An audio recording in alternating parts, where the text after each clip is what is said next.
All right, well, hey everybody. So happy Thursday afternoon. Breaking in here at the towards the end of the week to give you guys just kind of a bit of insight. I've had quite a few people reaching out and asking me where does the name Solano Speed Shop come from, especially when we are selling basses and guitars. So I thought I would give you guys a little insight on where that came from. So back in the day, a long time ago, I used to race ATVs and cars, and used to do that at Pikes Peak.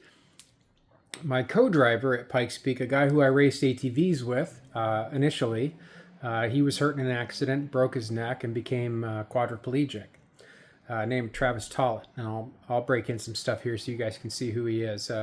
Wonderful, incredible human being.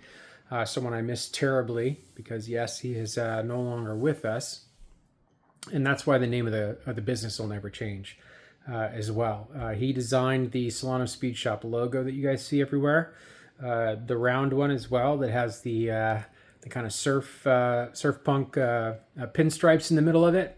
He came up with all of that, and he was my co-driver at Pikes Peak for 3 years when we ran the Time Attack car.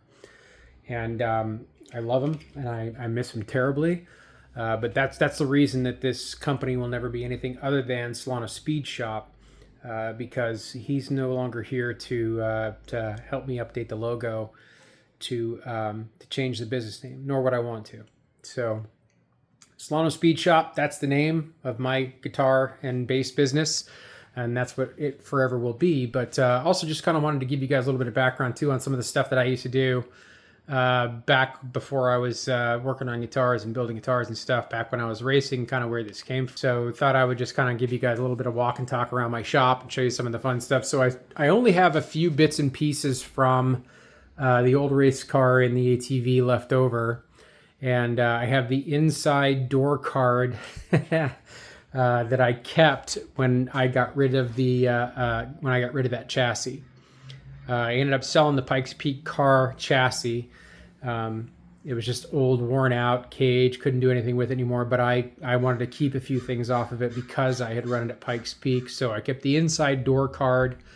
And what you see there, those are the rear quarter windows from it, along with the, these are my tech inspection stickers. So that's what these are. These are this is my only window in my garage, and I have a daddy longlegs or two that live here, and they keep the bug count down, so I let them live there. I don't usually mess with them. If you're wondering why that looks so gnarly, it's because, man, they do a good job with the bugs. So these are the my tech inspection stickers for the years that we ran the car. And these are the parts that I've got left. So that's the inside door card, the rear quarter windows. Yes, if you go look at the archives on Speed Hunters, we did make a feature in Speed Hunters one year. So that was a lot of fun. And I've also got, so this is the steering column from that car. And that's it. That's all that's left. What you see here, you know, that switch panel is actually from actually a pretty awesome, famous hill climb car out of Dent Sport Garage over on the East Coast. And the reason that I have it is that when Bill Washburn was selling this off, I was like, well, I got to have a piece of that car. And because there's a really fun story behind this fuse block right here.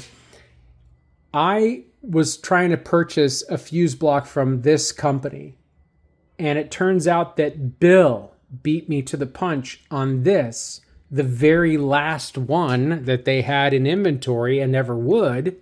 He bought it.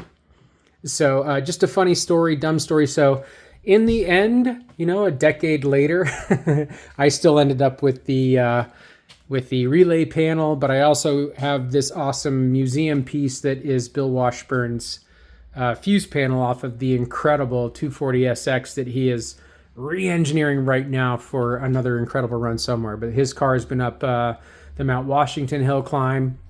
That was another reason that I wanted it. My car was a 240SX. Bill's car is a 240SX that has never been to Pikes Peak, and mine has never been to Mount Washington. So fun little bit there. Oh, I do have my window net as well. So I guess I do have one more bit from that. I have the one of the window nets that I ran on that car. And then this front end is actually not from the ATV that I raced up there. That's from the Banshee that we had Lee Kent run one year under our Fat Man Racing label. And he came in third on this quad. So, and that's all that's left of that one. That bike has been completely sold off as well. But both of my quads that I raced at Pikes Peak got rid of both of them. So unfortunately, there's nothing left of those. They were sold off, and or actually one of them was sold off. I sold off my my Suzuki, the 400 that I made a 450. That got sold off to another guy who actually ran up at Pikes Peak for a couple years after that, and then Pikes Peak after that, and then he ended up retiring and selling it, and then the other one that I ran up there, which was the first fuel-injected ATV to run at Pikes Peak, I ran that one up there. It was actually borrowed, so I had to give it back after I ran it.